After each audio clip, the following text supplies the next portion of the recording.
Smile for Me was first released on Steam in 2019, but I wouldn't end up playing it until its console release. This is a shame given how unique this title is, but I'm glad to play it nevertheless. While its console release is on Xbox and Switch, I found that it lends itself perfectly to the Switch thanks to the portable nature of the console. Having this strange adventure on the go provided an interesting way to experience this unconventional adventure. Before we get into the review, we'd like to thank our Patreon supporters for making this possible. Please take a second to check out patreon.com/noisypixel to support independent game journalism.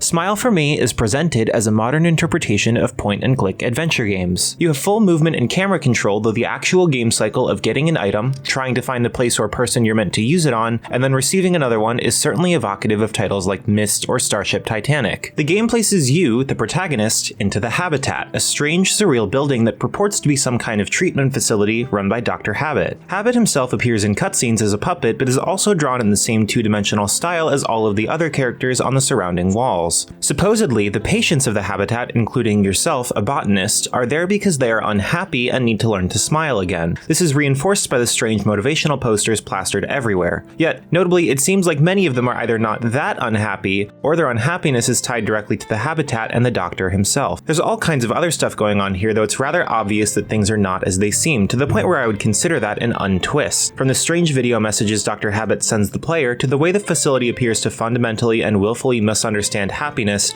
it's clear that there's going to be a twist. Put a pin in that. Besides presenting and using items, the key way the player interacts with the world is by nodding or shaking their head. Of course, this has been mechanically doable in video games for decades, but being used as a conversation mechanic adds a layer of immersion into the typical first-person experience. This is where the Switch really shines because no other platform the game has been on is capable of both motion controls and the ability to hold the screen in your hands. Physically nodding or shaking the Switch doesn't work flawlessly, and in fact, with motion controls on, the entire game feels a little off-kilter as the camera moves with the gyroscope. Still, I honestly felt like the strange, wonky way that I was navigating through the world suited Smile for Me perfectly. I actually watched a few PC gameplay videos to see the other endings, and the rigidness of the camera felt too stiff for the way the game looks. Speaking of the visuals, I was also immediately drawn in by Smile for Me's presentation. The Habitat is rendered in a surreal, minimalist, low-poly style, with the characters being two-dimensional in a similar fashion to Danganronpa. Everyone is drawn differently and expressively, and the vocal grunts that accompany their dialogue are charming. There are 23 characters to meet in this game, and every single one of them looks distinctive. The characters are all impressively interwoven too, if not in and of themselves, in how their quests interact with each other. While some steps of the puzzles were a bit obtuse, the diary pages may seem unnecessary, but it's essential to read them to know how to get the good ending, I'm sure more seasoned adventure players than me would be able to figure them out. The game also doesn't overstay its welcome, clocking in at about 3.5 hours. The pacing can be a bit strange, as in the final 4 or so in-game days I played out of 15, I finished more than half the characters' quests after being worried I wasn't progressing quickly enough. Taking my pin from earlier down though, I would say that the real twist is how I ultimately responded to the character of Dr. Habit. It's no surprise that you'll eventually come face to face with him, and the encounter is as vaguely disturbing as much of the other imagery in the game, but you are ultimately presented with a choice here. I don't want to go too into spoilers, again, read the diary. Still, despite the concision of the whole interaction, I ended up pretty happy with the way my character's story played out. Smile for Me is not going to be for everyone. It's a little disturbing, a little nauseating, and occasionally its puzzles are just too complicated for their own good. It feels almost like an experimental title, though that does end up giving it a lot of its charm and heart. This game may have a very particular vibe, but I was fully caught up in it from the jump, and it left me grinning ear to ear. Noisy Pixel is giving Smile for Me for the Nintendo Switch an 8.5 out of 10. Thanks for watching. This video is brought to you by our supporters on Patreon. Noisy Pixel is run by a group of gamers providing independent gaming coverage through news, reviews, previews, and more. Check out our Patreon to help support our continued growth, and subscribe to keep up with all of our future content.